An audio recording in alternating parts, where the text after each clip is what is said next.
nggak ada kebagian pelampung juga. Detik-detik kapal feri Royce 1 terbakar di perairan Merak, penumpang panik tak kebagian pelampung. Beredar video detik-detik evakuasi penumpang kapal feri KMP Royce 1 milik PT DLB yang terbakar di perairan Merak Sabtu sore ini, tanggal 6 Mei tahun 2023 ini.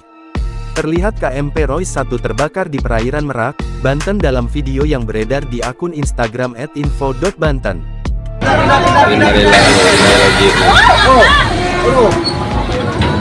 Kapal feri tersebut terlihat mengeluarkan kepulan asap hitam.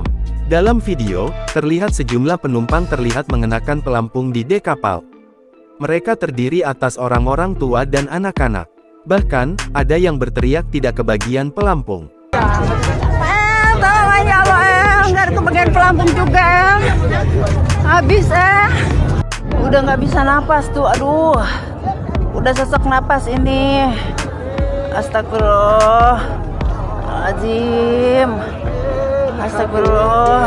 Holding Statemen PT ASDP Indonesia Ferry Persero menyatakan, saat terbakar kapal feri tersebut sedang dalam pelayaran dari Pelabuhan Merak menuju Pelabuhan Bakauheni di Lampung. ASDP menyatakan kebakaran di kapal ini sudah berhasil dipadamkan dan Basarnas bersama tim gabungan sedang fokus melakukan evakuasi penumpang.